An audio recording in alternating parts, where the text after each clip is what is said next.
Banqueros anglosajones organizaron la Segunda Guerra Mundial, por Valentín Katasonov. En ocasión del 70º aniversario de la victoria sobre el nazismo, publicamos un estudio de Valentín Katasonov sobre el financiamiento del partido nazi y el rearme del Tercero Reich.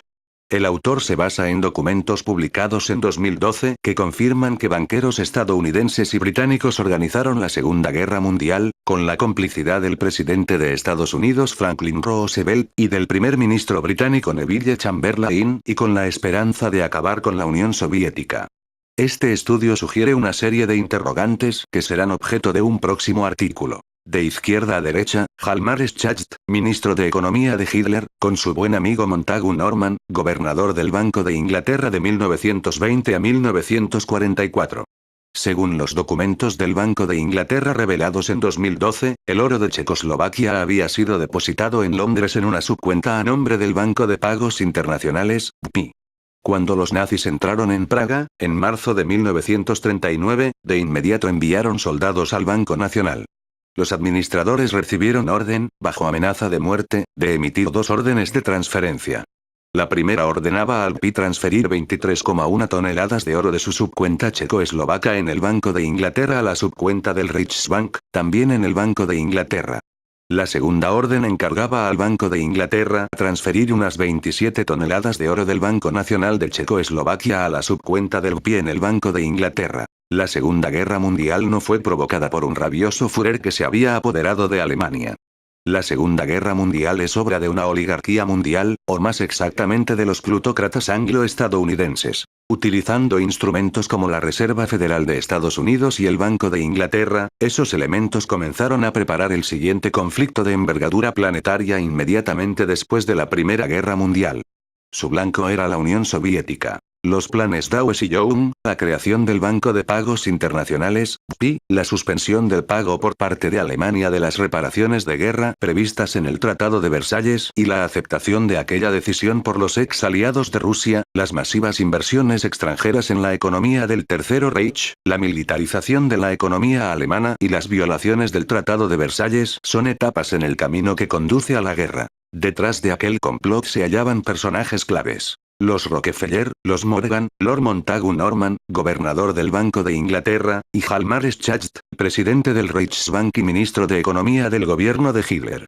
El programa estratégico de los Rockefeller y los Morgan era sojuzgar Europa económicamente, saturar Alemania de inversiones y créditos extranjeros y empujarla a asestar un golpe mortal a la Rusia soviética para que esta última volviese al capitalismo, en calidad de colonia. Montagu Norman, 1871-1950, desempeñó un papel importante como intermediario en el diálogo entre los medios financieros estadounidenses y los jefes de empresas alemanas. Hjalmar Schacht organizó la reconstrucción del sector vinculado a la defensa en la economía alemana. La operación de los plutócratas contaba con la cobertura que le ofrecían políticos como Franklin Roosevelt, Neville Chamberlain y Winston Churchill. En Alemania los ejecutores de aquellos proyectos eran Hitler y Hjalmar Schacht. Según varios historiadores, Hjalmar Schacht desempeñó un papel más importante que Hitler, pero se mantenía en la sombra. Al término de la Primera Guerra Mundial, el Plan Dawes tenía como objetivo comprometer la Triple Entente y cobrar las reparaciones de guerra que debía pagar Alemania. El Plan Dawes, propuesto por el comité presidido por Charles G. Dawes, designaba un intento realizado en 1924 por resolver el problema de las reparaciones de guerra, que estaba minando la política internacional desde el fin de la Primera Guerra Mundial y la firma del Tratado de Versalles. Reticente, Francia cobró más del 50% del monto de las reparaciones. Entre 1924 y 1929, Alemania recibió $2.500 millones de Estados Unidos y $1.500 millones de Gran Bretaña en el marco del Plan Dawes. Son sumas considerables que corresponden a $1.000 millardos actuales. Hjalmar Schacht desempeñó un papel activo en la aplicación del Plan Dawes. En 1929, resumió los resultados del plan declarando que Alemania había recibido en 5 años más préstamos extranjeros que Estados Unidos en los 40 años anteriores a la Primera Guerra Mundial. Por consiguiente, en 1929, Alemania se había convertido en la segunda potencia industrial a nivel mundial, por delante de Gran Bretaña. Durante los años 1930, Alemania siguió obteniendo inversiones y préstamos. Redactado en 1929 y adoptado oficialmente en 1930, el denominado Plan Dawes era un programa tendiente a garantizar el pago de las deudas de guerra que Alemania debía pagar al término de la Primera Guerra Mundial. Fue presentado por el comité presidido, de 1929 a 1930, por el industrial estadounidense Owen D. Young, fundador y primer presidente de la RCA, Radio Corporation of America. En aquella época, Young era también miembro del Consejo de Administración de la Fundación Rockefeller y había sido, además, uno de los representantes implicados en un dispositivo de rediseño de las reparaciones de guerra, el Plan Dawes de 1924. Según el plan, el Banco de Pagos Internacionales, BPI, fue creado en 1930 para que Alemania pagase las reparaciones a los vencedores. En realidad, el dinero tomó un camino muy diferente. Salió de Estados Unidos y Gran Bretaña para aterrizar en Alemania. El capital de la mayoría de las empresas alemanas estratégicamente importantes era, parcial o completamente, estadounidense. Una parte estaba bajo control de los inversionistas británicos. Los sectores como las refinerías de petróleo y el proceso de licuefacción de carbón de la economía alemana estaban en manos de Standard Oil, perteneciente a los Rockefeller. El gigante de la industria química Farben Industrie AG pasó al control del grupo Morgan. Un 40% de la red telefónica y un 30% de las acciones de Focke-Wulf se hallaban bajo control de la firma estadounidense IT. La radio y los gigantes de la industria eléctrica AEG, Siemens y Osram pasaron al control de General Electric, de Estados Unidos. IT y General Electric eran parte del imperio Morgan. El 100% de las acciones de Volkswagen pertenecía a Ford, también de Estados Unidos. En el momento de la llegada de Hitler al poder, el capital financiero estadounidense controlaba, como vemos, prácticamente todos los sectores de importancia estratégica de la industria alemana: refinerías de petróleo, producción de combustible líquido a partir del carbón, química, construcción de vehículos automotores, ingeniería eléctrica, radio, así como gran parte de la industria de construcción mecánica, 278 empresas en total. Los grandes bancos alemanes, como el Deutsche Bank, el Dresdner Bank, el Donat Bank y otros, se hallaban bajo control estadounidense. El 30 de enero de 1938, Hitler se convertía en canciller de Alemania.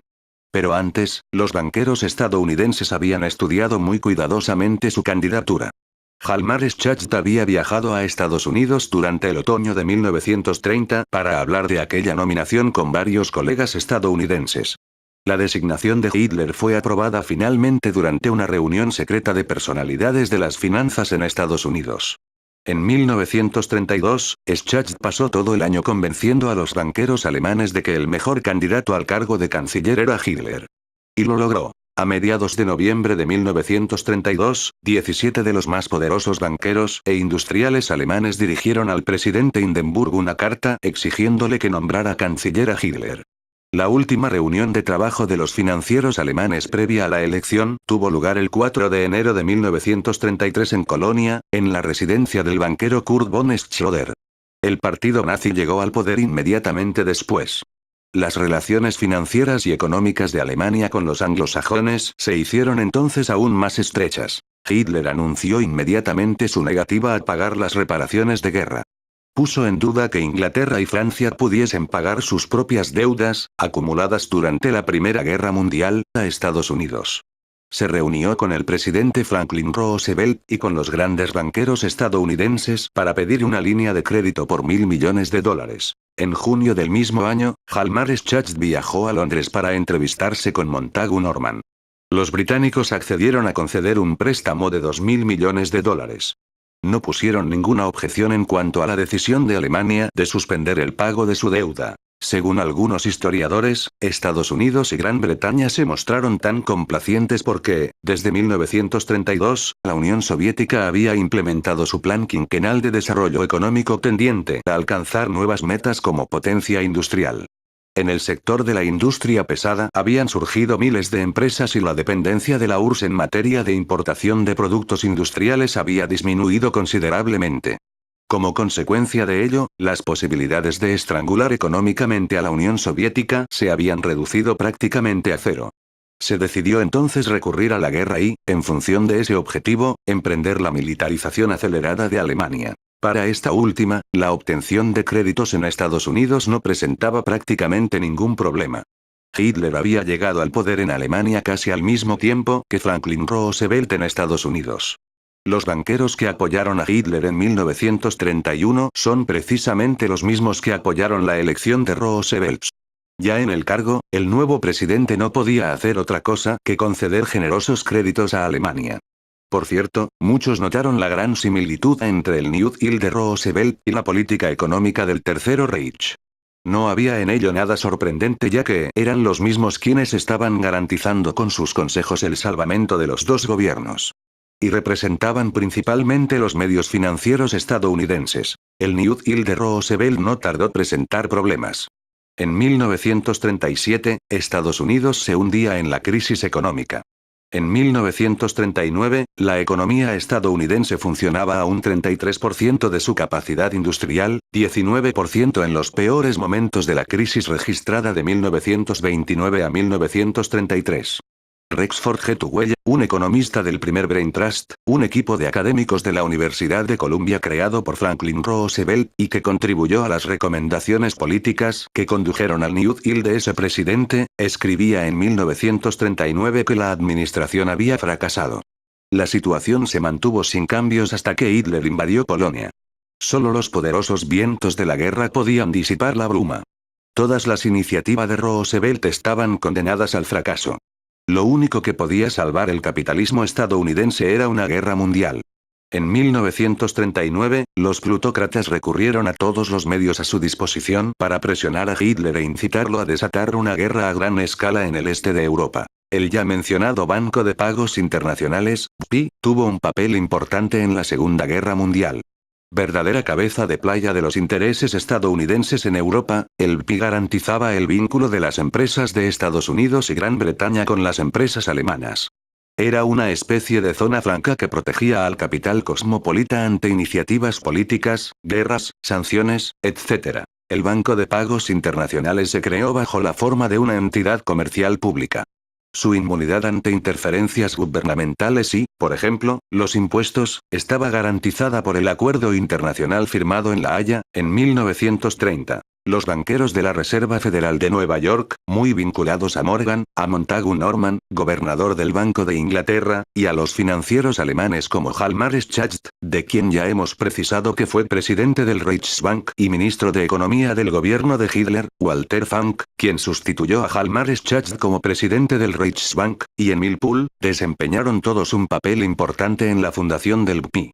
Entre sus fundadores figuraban los bancos centrales de Gran Bretaña, Francia, Italia, Alemania y Bélgica, así como algunos bancos privados. El Banco Federal de Nueva York hizo lo mejor que pudo, pero no estuvo entre los establecimientos fundadores del BPI. Estados Unidos estaba representado por First National Bank of New York, J.P. Morgan and Company, First National Bank of Chicago, pertenecientes todos al Imperio Morgan. Japón también estuvo representado por bancos privados. En 1931-1932, 19 bancos centrales europeos se unían al Banco de Pagos Internacionales. Gates W. Garra, banquero del clan Rockefeller, fue el primer presidente del Consejo de Administración del BPI. Luego fue reemplazado por Leon Fraser, representante del clan Morgan. Durante la guerra, el presidente del BPI fue Thomas H. McKittrick, de Estados Unidos. Mucho se ha escrito sobre las actividades del BPI al servicio de los intereses del Tercer Reich. Entre otras cosas, estuvo implicado en transacciones con diferentes países, inclusive aquellos con los que Alemania estaba en guerra. Después de Pearl Harbor, el Banco de Pagos Internacionales actuaba como corresponsal de la Federal Reserve Bank de Nueva York. Y durante la guerra estuvo bajo control de los nazis, a pesar de que su presidente era el estadounidense Thomas Huntington McKittrick. Mientras los soldados morían en los campos de batalla, la dirección del BPI se reunía en Basilea con los banqueros de Alemania, Japón, Italia, Bélgica, Gran Bretaña y Estados Unidos. Los representantes de las potencias beligerantes trabajaban tranquilamente, en un clima de comprensión mutua, en el oasis de paz suizo. Fue en Suiza donde Alemania depositó, para mantenerlo a buen recaudo, el oro del que se había apoderado en los 4 puntos cardinales de Europa. En marzo de 1938, cuando Hitler se apoderó de Viena, parte del oro de Austria había sido transferido a las cajas fuertes del BPI. Lo mismo había sucedido con el oro del Banco Nacional Checoslovaco, 48 millones de dólares. Cuando estalló la guerra, el oro entraba constantemente al Banco de Pagos Internacionales. Alemania lo obtenía en los campos de concentración y mediante el saqueo de los países ocupados, incluyendo todo lo que pertenecía a los civiles. Joyas, cigarreras, utensilios de todo tipo, dientes de oro. Fue todo eso lo que se ha dado en llamar el oro nazi.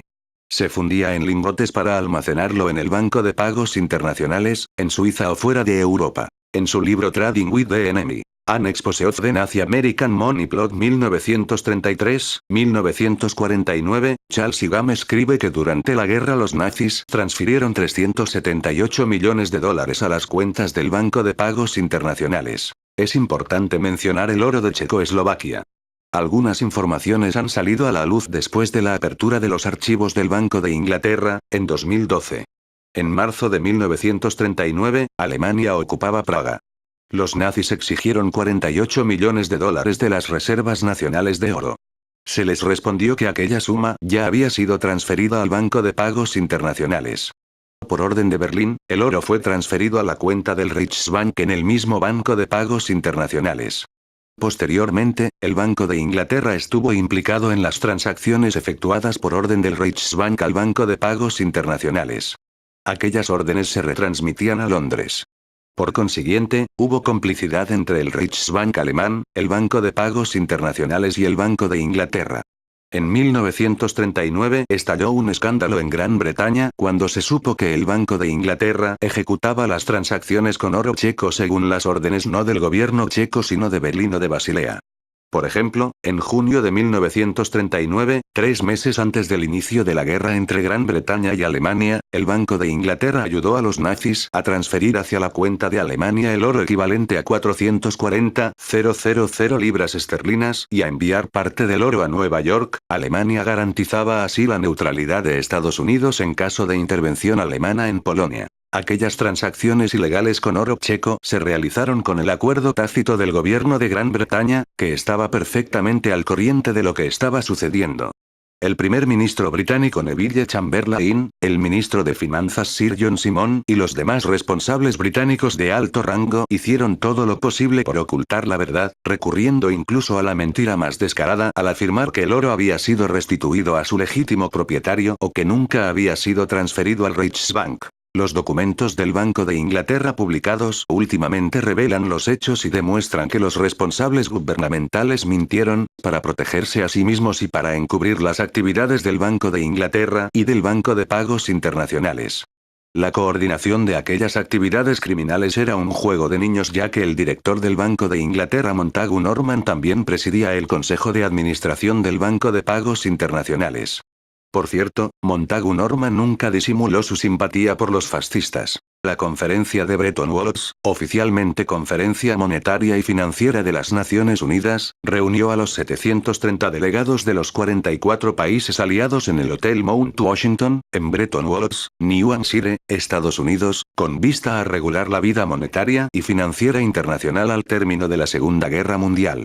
Esta conferencia se desarrolló del 1 al 22 de julio de 1944.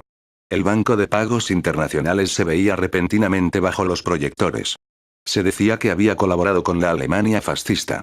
Sin entrar en detalles, me limitaré a decir que después de una serie de peripecias, algunos delegados estadounidenses se opusieron a la moción, los delegados coincidieron en que había que cerrar el BPI. Aquella decisión de la conferencia internacional nunca llegó a aplicarse.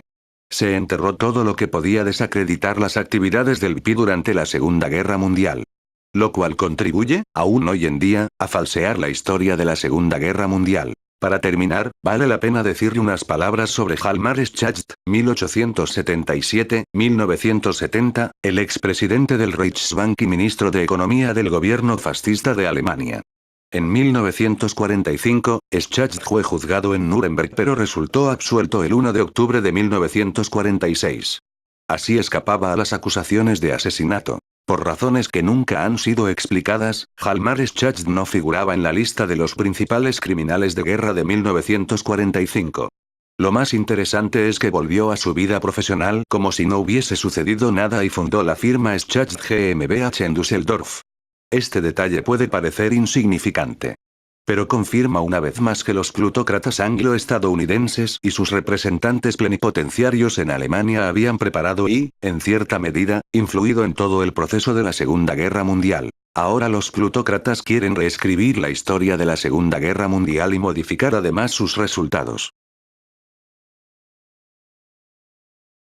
Bueno, esto es todo por mi parte y el que no se lo quiera creer que no se lo crea, vivirá en un mundo de fantasías e ilusiones para el resto de su vida, pero esto sí lo pone en los documentos desclasificados, que son la verdad más absoluta que nos encontraremos en este mundo y no los supuestos 100 millones de muertos del comunismo, que a día de hoy nadie ha conseguido demostrar.